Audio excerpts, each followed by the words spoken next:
n'hi havia àuia, n'hi havia moltes coses i moltes comoditats com n'hi ha ara. De dutxes, de res, de tot això, entonces no hi havia res de res. Entonces era tot pues, com Déu volia. On tinguin diners no ho tenien tampoc. Els rics, moltes coses no existien, això, tot això no existia.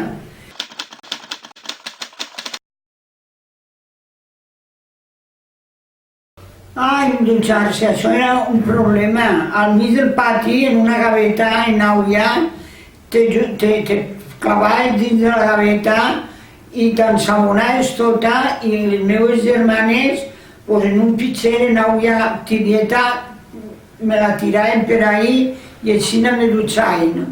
En àuia calenteta, en un perol, la poaven en el pitxer i així te dutxaves, te llevaves i ja està. Entonces no n'hi havia, però hasta ben, jo després de casar encara no tenia dutxa. Jo anava a poar de ma casa, que vivia en el carrer Bruns, allà dalt de la Font de la Petxina, anava a poar a l'Alameda, i de l'Alameda, cànter, pol i botilla fins allà dalt. Quan acabava de durar ja estava bona per agitar-me a dormir. Dona compte, si el panorama era bonico. I a cada molt de temps, ja tindria els xiquets, entonces van començar a posar-nos llums, sí que n'hi havia. Però àuia no n'hi havia. I van començar entonces que van vindre molts de fora, d'empreses d'aixes fortes, i tot això hi va unes sanges i tot, i van començar a posar-nos l'àuia. Jo me pensava que era el cel. Mira, si totes les dies no tenia altra obsessió, que m'alçava a obrir el xorro com si algú se l'enxorrava. Ai, sí. I anàvem a llevar a la bassa en unes gavetalls, allà al jardín del Besó, que encara està la passatge. Allí en la font de 25 xorros. Allí anava a llevar jo. I unes gavetalles que plegava a casa, era jove i bueno, bé, però ara podria anar jo on anava a llevar, i el que diu jo, totes les que havíem de fer allí. Ninguna tenia àuia. Tenien àuia les de la part de baix, de ma casa pa Camunt, carrer Sant Josep, tot allò no hi havia ningú que tinguera àuia. Ahí tenies que anar jo per no estar en unes coles, allí totes per a poar, ara em toca a mi, ara toca a tu, unes darreates, unes coles.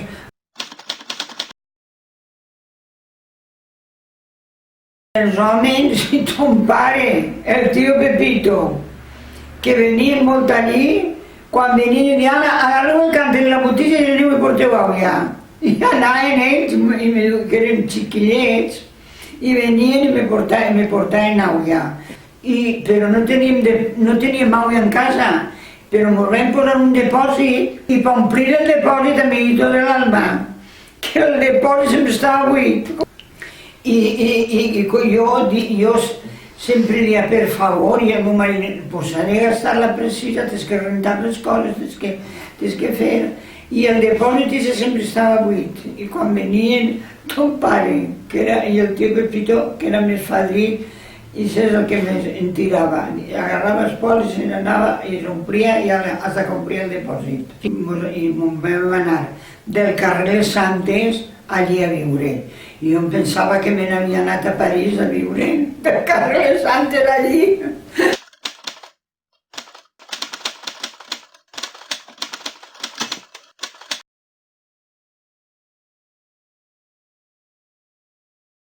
Enfront de ma casa vivien el senyor Fernando i la senyora Lola, que tenien una burreta, se n'anava a la burreta. I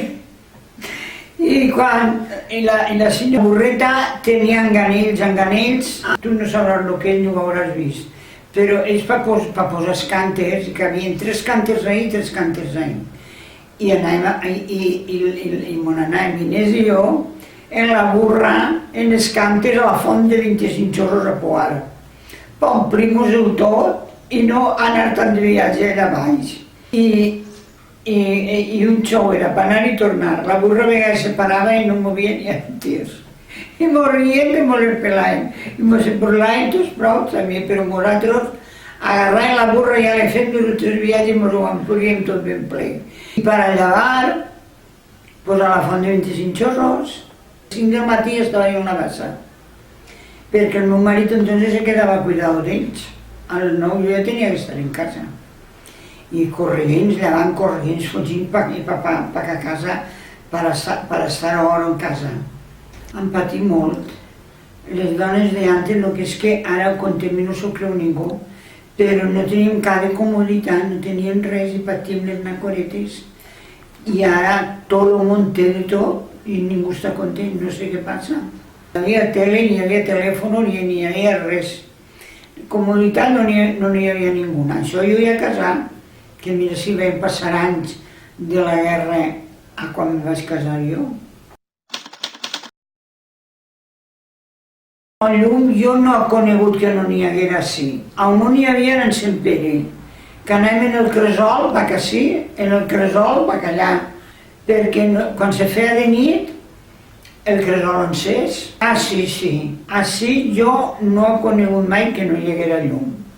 Així sí que n'hi havia de llum.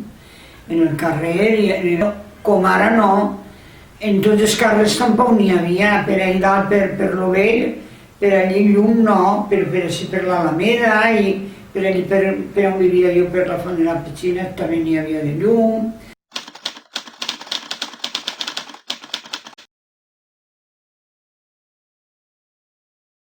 Les compreses no n'hi havia, xupons sí que n'hi havia, quan la tia tenia xiquet, doncs hi havia xuponets, i panyals no.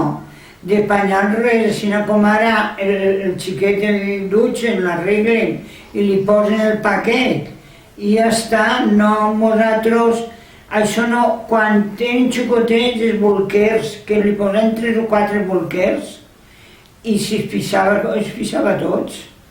Ja no hi havia el que hi ha ara.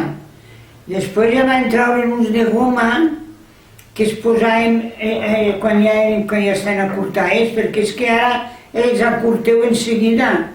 Entonces no, hasta no més o menys anaven en bolquers i era cada vegada que el canviaves era una gaveta de roba, de tant de bolquer. Estava el que li posaves bonico perquè anara a ser. Hi havia un altre, després hi havia un culero i això, i després un altre. Hi havia uns pantalons que ens fèiem nosaltres de tela de tovalla així, es posaven així i un crucer ahí, es posaven hidrapots per a que empapara, perquè no si es pixava que no ho banyaren tot. I així ho dissimulàvem un poquet i durava un poquet més bé l'altre. Que vosaltres és una delícia, perquè sí que jo moltes vegades me'n tenia que anar i el meu marit deia «Pues sí que anem», dic «No, si mon anem, si mos he deixat per ahir, què tal?»